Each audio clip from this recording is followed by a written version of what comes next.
The upcoming 2019 Subaru Ascent 3-row SUV has been teased again, ahead of its debut at the Los Angeles Motor Show next week.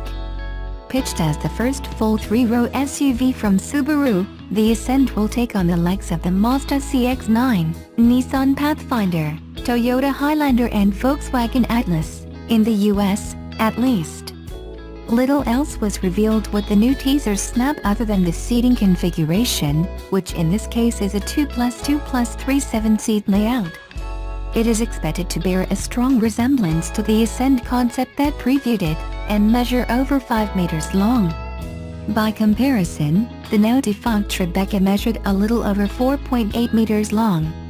We already know, however, that power will come from a new 2.4-liter turbocharged Boxer 4.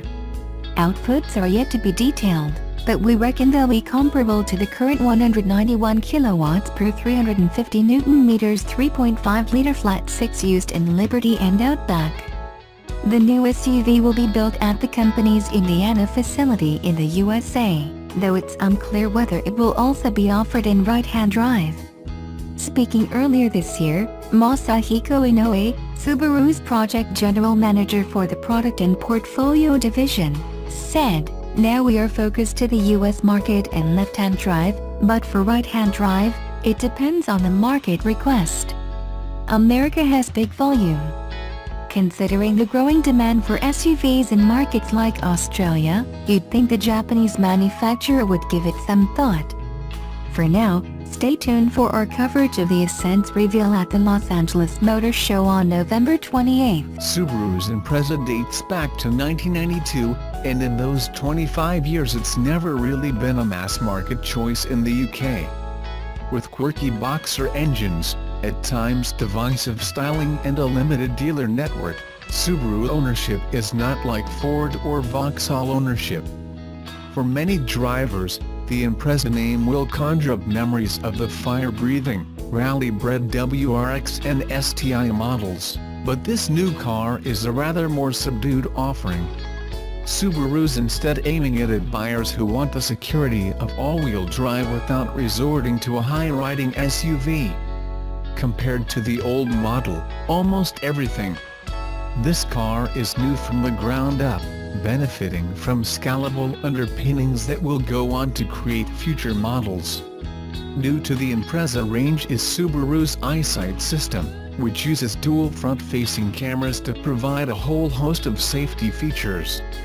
Under the skin, Subaru's concentrated on improving driver dynamics, a criticism of the last Impreza, though admittedly one that could not be leveled at its WRX STI sister car. The center of gravity is low, thanks to the flat engine, the steering is quicker to react and there have been weight savings all around.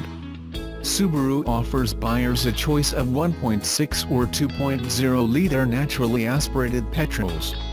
The pressure to downsize and turbocharge appears to have escaped Subaru, as has the continued liking for diesel in Europe. Both engines are flat-4 boxer units. That has a couple of benefits.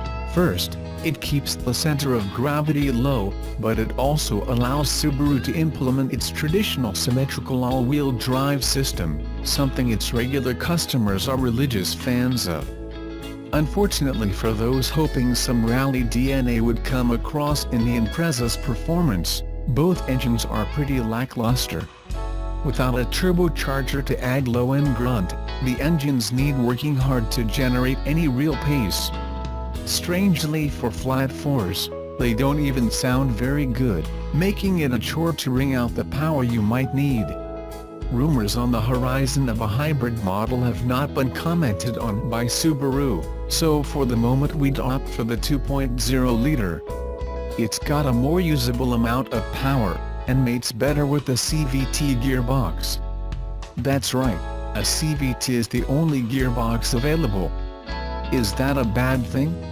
Usually for keen drivers the answer is yes, but in this case Subaru's managed to create a CVT that's actually pleasant to use.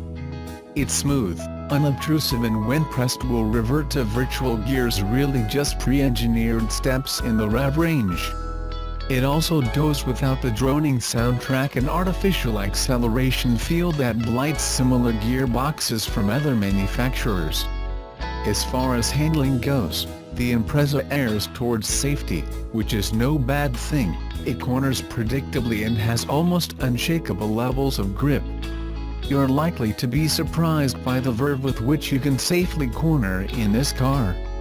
Subaru's balanced ride combines very well with the handling on offer, and the Impreza handles potholes and speed bumps effectively without becoming roly-poly in the process.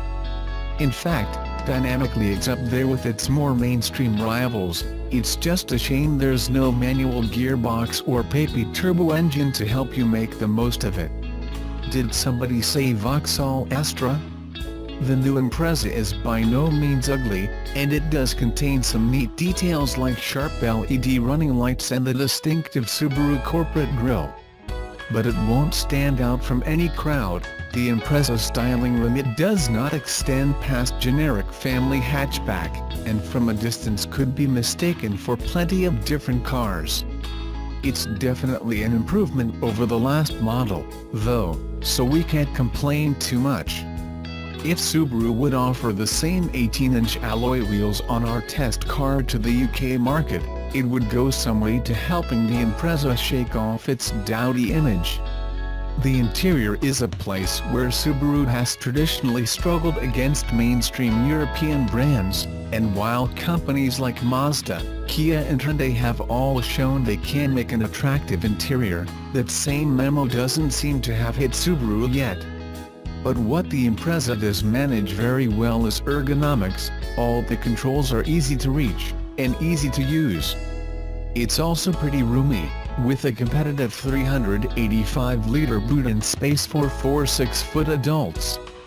As with the Levorg, Subaru is only bringing one of the Impreza's trim levels into the UK, the unexciting Sound SE. It is undeniably well equipped, though, particularly in terms of safety gear. Bundled in as standard is blind spot monitoring, rear cross-traffic alert, pre-collision braking assist, lane departure warning and automatic high-beam coupled-to steerable LED headlights.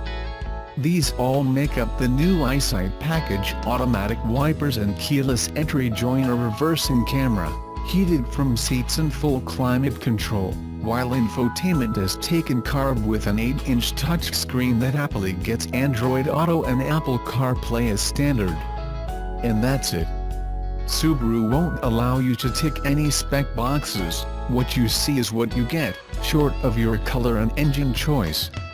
The previous Impreza was an underwhelming car with underwhelming sales, and despite major changes, it looks like the new model may be consigned to the same fate.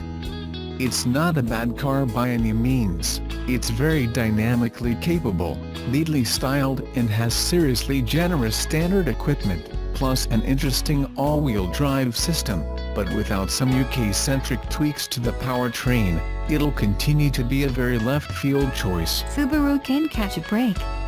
Now they have another lawsuit filed against them for one of its vehicles attracting rats.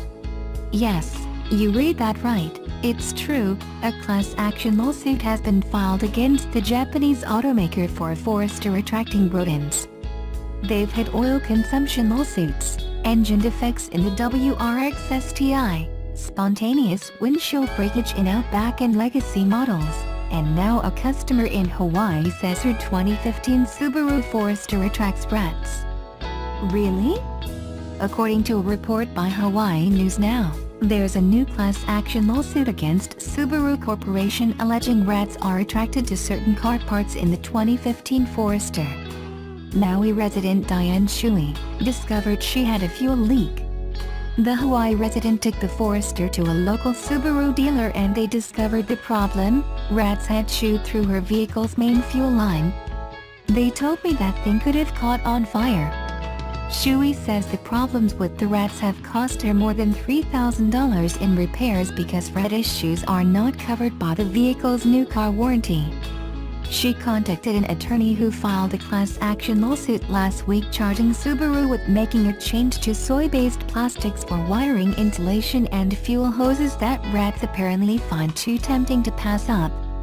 Subaru's local dealer declined comment on the specifics of the lawsuit, but instead issued this statement: "Our customers and their safety are our priority and, as we do with all vehicle complaints, our policy is to work with each customer to try to reach a mutually agreeable resolution." Honolulu, Hawaii attorney Chris Slog, who filed the suit, said, "The lawsuit seeks a full refund of the car's costs, since costs to replace each of the soy-based wires and hoses would be too extensive." Shui says she's tried using rat traps and all kinds of home remedies to get rid of the rodents with no success. "It was a nightmare after just 2 months of driving this thing, and it has continued for 2 years. I love my Subaru. I'm so frustrated and I'm very disappointed in Subaru Corporation," says Shui. According to a report by Forbes, this is not an unusual problem and other automakers like Volvo have experienced the same problems with rodents eating soy-coated wires and causing extensive damage. It's not just Subaru and Volvo. Apparently Honda, Toyota and other automakers seem to be experiencing chewed-up wires too, and it's an industry-wide problem. In fact, it's such an auto industry problem, Consumer Reports even wrote a piece on "How to Protect Your Car from Rodents" article for consumers in July of this year. Subaru Corporation has been beset with other lawsuits and internal issues in Japan dealing with improper vehicle inspections. Now its Subaru Forester is being attacked by rats. Subaru can't seem to catch a break.